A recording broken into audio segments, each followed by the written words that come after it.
dari BTK. Entah kenapa gue pengen mereka dapetin satu poin kemenangan dulu sih biar seru. Aku lebih ke Onyx PH malah. Aku suka banget mereka kayak nge-counter dan maksain gitu loh. Mau nggak mau kayak Kufranya yang di-pick sama BTK. So, kita bakal lihat seperti apa Cornet. Aman, dan akan kita lihat langsung. Kalau dari aku sih kayaknya entah kenapa aku melihat kayaknya untuk game 1 Onyx PH.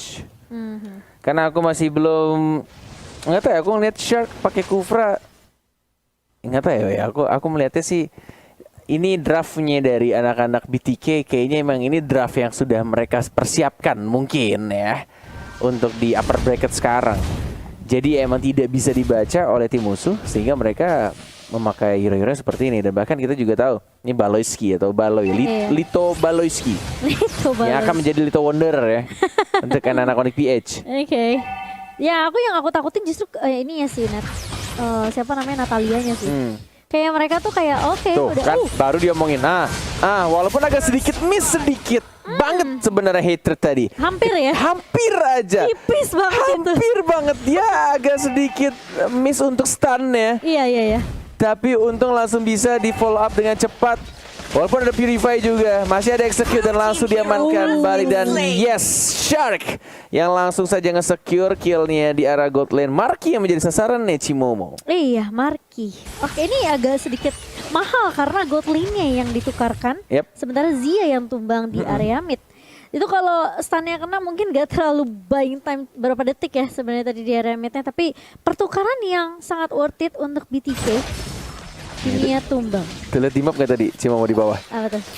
Ada sedikit dilema dari Fight Chicken ketika dia gak mau kehilangan minions wave-nya, tapi dia tahu musuhnya ada Natalia. Itu yang bikin kesel tuh kadang ya. Kalau musuhnya ada Natalia tuh, kayak darah lu sekarat tapi lu nggak tahu mau pulang atau enggak. Iya, karena wanti-wanti kan. Posisinya di mana gitu. Kalau pulang sayang, tapi kalau nggak pulang daripada mati, kayak itulah. Iya. Makanya aku merasa kayak Natalia ini ketemunya sama ini Shark juga. Jadi menurut aku kayak Sharknya kan harus inisiasi kan. Sebenarnya itu yang mungkin bisa dimanfaatin sama Baloyski. Dia bisa aja rotasi dengan leluasa gitu Lina. Sudah mulai langsung dibuka untuk turtle yang pertama. Federal strike-nya lebih ke arah belakang Shark-nya. Dan bahkan sudah ada Darsky yang langsung memporak-porandakan pemain dari anak-anak BTK. Tapi kita lihat turtle has been slain. Dan lagi-lagi sudah kita lihat juga bersama. Ngomongin soal objektif, Onyx PH benar-benar sangat rapi sekali untuk turtle yang pertama. Di setup dengan sangat amat baik. Dan bahkan dipukul mundur juga dengan bermodalkan satu naga dari Darsky. Iya, dan rotasi kali ini dari BTK di area mid-nya masih stick bertiga. Dan yang pastinya juga mau ingetin teman-teman kalau kalian nonton M3 jangan lupa jajan GrabFood juga karena ada diskon sampai 70% tentunya sampai tanggal 2 Januari. Tinggal pakai kode promonya aja M3XGrab. Yes, itu dia. Kita lihat langsung ke arah bottom lane-nya Kairi yang benar-benar enak banget untuk segi farmingnya. Cukup cepat dia rotasi dengan menggunakan double jab-nya. Sudah penuh pasifnya. Mau lebih fokus ke arah Mr. Crab. Diamankan begitu saja. Rotasi kembali untuk 5 menit awal dari kedua jungle-nya. Mobazen juga tidak mau kalah. Yang dia lakukan adalah fokus di 5 menit pertama. Dapetin semua-muanya. Bahkan dia berani juga untuk invade dan ngebuka vision-nya dengan menggunakan satu entropy-nya. Dapetin lagi Sketizer tapi tidak ada entropy. Hati-hati Mobazen. Sudah mulai bertemu dengan Baloyski. Tapi masih bisa dipukul mundur. Dan masih bisa untuk survive balik lagi ke arah mid lane. Iya, dan kayaknya ini agak sedikit bersabar dari Onyx PH juga ngelihat rotasi yang cukup agresif dari BTK kali ini. Sementara sepertinya agak sedikit kesulitan juga dari Baloyski-nya mengingat dia juga agak sedikit tipis ya. Karena Zia ini bakal bahaya banget tapi ternyata langsung masih ada Black Shoes dari Zia. Masih bisa bertahan padahal tuh udah di jab-jab sama Kairi loh. Iya, itu mau nggak mau langsung dipakai Black Shoes-nya. Terran Revenge-nya dengan combo flicker tidak digunakan. Tapi kita Terran Reach-nya baik sekali dan langsung di combo begitu saja. Tapi Shark-nya yang justru 2 kali dia mendapatkan last hit. Itu nggak sengaja ya, bukan kill steal tapi nge-secure tadi. Iya, men-secure ya. Setidaknya biar dapat sama daripada nggak dapat sama sekali. Dan Baloyski kali ini yang masih mencoba untuk nge-open vision net. Aku merasa kayak Baloyski ini pergerakannya agak sedikit nggak leluasa ya. Gimana tuh Mama? Apalagi 5 menit awal Natalia ya kan. Natalia yang memang harus bisa ngebantu. Ini agak berat sih untuk Baloiski-nya apalagi berusaha untuk mendekat. Tadi dia memang agak sedikit ngepok ke Mobazen-nya, tapi ada interference untuk mengacaukan segalanya juga. Iya. Dan Mobazen ini bakal mengarah ke Hunter Strike pertama kali. Dan Marky udah punya Ice Queen One, menarik banget. Karena sebagai first item Ice Queen One, dia seharusnya nggak punya damage yang terlalu besar, tapi sudah bisa untuk join team fight. Ini efek slow-nya akan cukup ngeselin ya. Iya, tuh Ice Queen One. Padahal dia tumbang 2 kali loh.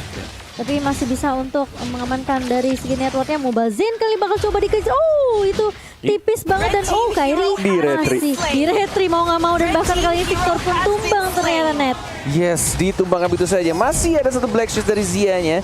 Dan bahkan kita lihat juga dari naganya Terran Rage hanya memukul mundur sedikit. Dan ini harusnya dari seorang Mobazen menjadikan satu pelajaran penting untuk dirinya agar tidak sembarangan lagi untuk menggunakan entrofinya. Walaupun sebenarnya di sisi lain entrofi membuat farmingan dari seorang Mobazen lebih cepat. Tapi kita lihat dari bottom lane ya, Baloiski terkena Terran Rage, Terran Revenge. Dan bahkan kita lihat sana Torn 4 Memory justru berhasil langsung shutdown seorang Baloiski. Iya, terkena sisi, terkena Tyrant Revenge dari Shark tentunya membuat Baloiski tidak bisa bertahan lebih lama. Sementara Marky juga masih butuh item physical attack menurut aku, karena Ice Queen One aja nggak cukup untuk seorang Kimi Cornet. Yes, ini Omawa kayaknya masih imbang ya dari kedua tim ini. Aku pikir bakal berat sebelah loh. Ya kan dari ada draft kayak gini. Kalau ngeliat dari draftnya juga dari Baloiski, dia nggak punya target yang enak sih. Mau coba untuk colek si siapa Brody tadi tendang. Colek Di sana ya. pasti kena. Benar-benar musim ball. Kena Nathan. Esmeralda tebel. Iya, karena Nathan interference. Jadi targetnya ini yang agak sedikit sulit untuk ditemukan oleh Baloiski. Ke Lilia pun juga tiba-tiba dia black shoes, tapi kita lihat masih ada flicker ke arah belakang dari Brody-nya. Baru aja diomongin. Bisa escape juga, masih ada flicker lagi. Jadi repot sih Baloiski. Benar-benar harus pintar-pintar mencari timing, momen yang tepat, dan bahkan kita lihat Shark-nya sekarang yang langsung di petrify, yang langsung diincar dan langsung di shutdown oleh Kairi-nya yang kembali fokus ke arah turtle dan akan menjadi turtle yang muda tanpa harus menggunakan satu retribution-nya. Harus mencoba untuk mendelay kembali gamenya anak-anak BTK yang mulai ketinggalan dari turtle barusan. Dan ini membuat juga targeting pastinya dari seorang Baloiski harus sangat berhati-hati. terkena stun. Udah mulai maju, lihat agak sedikit saja miss super positionnya tadi dari seorang Mobazen. Andaikan kena mungkin Torn 4 memorinya bisa langsung men-shutdown seorang Baloiski. Kurang satu kali basic attack juga mungkin ya stacknya. Iya, stacknya kurang. Iya. Tapi untuk itemnya Kairi ini udah jadi 2 item. Bloodlust War Axe lebih strong lagi. Mobazen bakal mengarah ke BOD atau Endless dulu gitu ya. BOD sih. Oke. Atau Malefic Roar. Wow. Oh cepet ya, langsung bikin Malefic ya. Iya, kebanyakan gitu loh tim-tim. Malefic Roar tuh pilihan yang benar-benar cepat dari kita tuh. Masih santuy aja, ada Black Shoes dan bakal dibalikan begitu saja. Walaupun ada Federal Strike yang terlalu menyakitkan. Dan kita lihat darahnya sekarang 3 orang dan lagi-lagi Mobazen yang justru ditumbangkan Cimomo. Iya, ini memang sebenarnya dari Onyx PH ya. Kalau mereka kayak culik satu-satu kayaknya agak susah. Tapi kalau misalnya team fight berlima kayak mereka kuat banget deh. Ini mungkin yang perlu diperhatikan juga dari Onyx PH ya.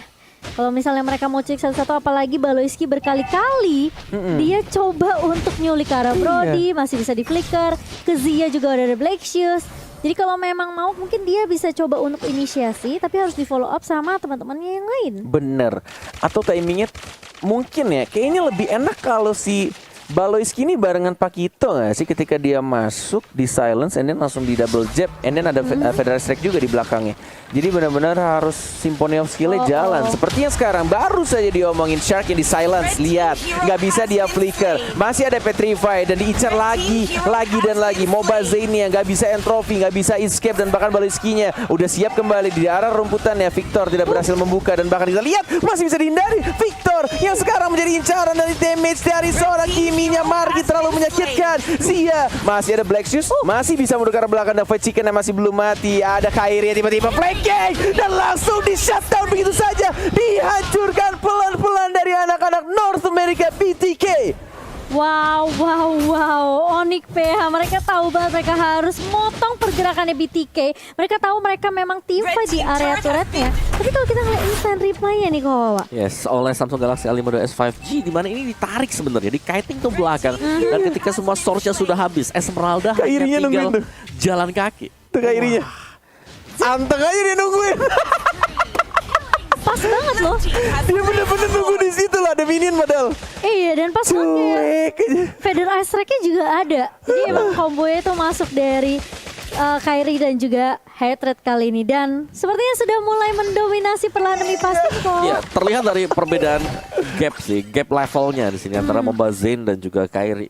Kairinya udah 14 bahkan hampir menuju ke 15. Mobile Zane masih stuck di 12.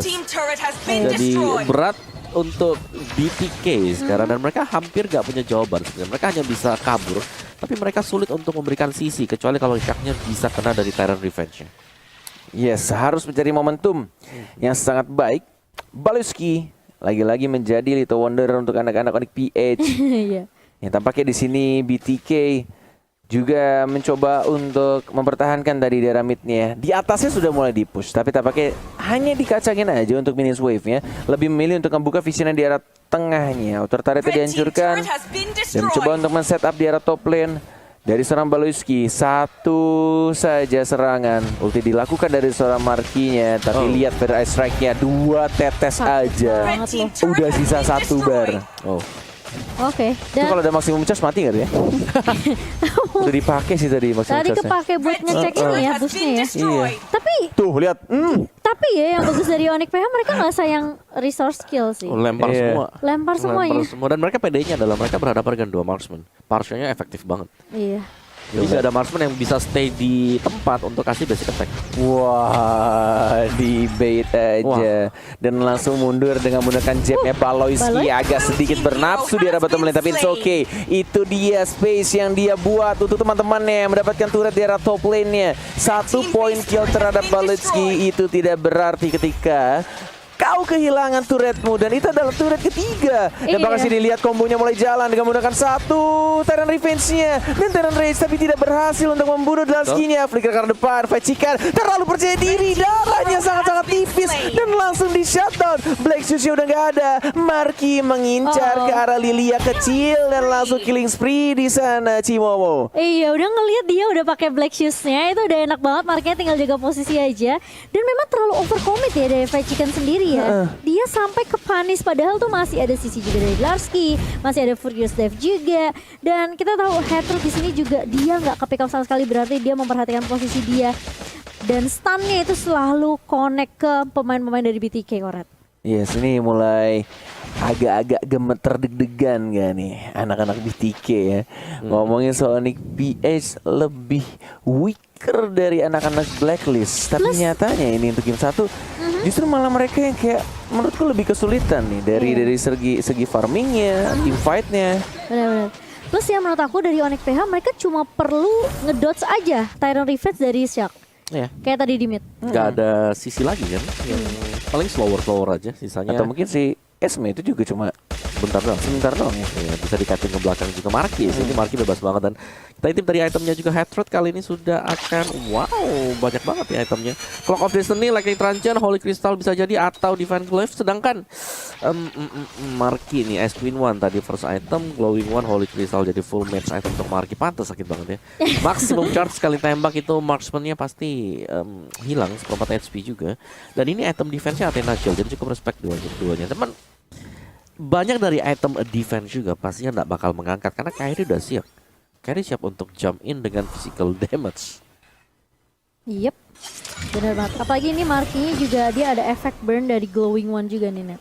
Ya, bener banget. Dan kita lihat juga untuk Lord-nya yang akan muncul ini di atas menit 12, menit 14 lebih tepatnya. 12-5, perbedaan goldnya juga sangat jauh. Dan bahkan itu dia Mobazane yang aku selalu bilang benar-benar ini harus sangat-sangat berhati-hati lagi untuk menggunakan entropy-nya. Apalagi dia sadar harusnya Onyx PH punya satu hero yang ngeselin banget yang kita nggak tahu keberadaannya di mana, yaitu Natalia. Plus dia mati 4 kali ya. Menurut aku itu nggak ada backup sama sekali dari BTK sih, Net. Bahkan Fajikan juga terpaksa dia langsung bikin ke arah Athena Shieldnya, tapi Ila ditabrak sama Dusky-nya. Dan langsung diamankan begitu saja poin killnya, mega kill dari seorang Parsianya. Dan tersisa 2 orang lagi dari anak-anak USA, BTK. Yang tampaknya di sini Larski sudah mulai recall di arah tengahnya. Kembali hidup untuk Mobile Zenia dan Lord akan berjalan di arah atas. Bisa jadi ini akan langsung menjadi push dan langsung end, atau justru malah masih bisa dipertahankan. Oke, itu bakal jadi pertanyaan tentunya, tapi kali ini bakal coba di zoning terlebih dahulu. Tuh, Mobile Zenia, Bahkan dikasih Baliski main. masuk begitu saja. Victor yang akan menjadi target berikutnya kah? Gasya kali ini bakal coba untuk menahan, tapi itu nggak cukup ternyata Cornet. Dan bahkan kali ini dengan Lord yang masuk ke arah base, dan mereka nggak perlu nunggu Lordnya, udah langsung bisa nge-end ke arah base-nya. Dan 1-0 untuk tim Onyx PH Cornet. 1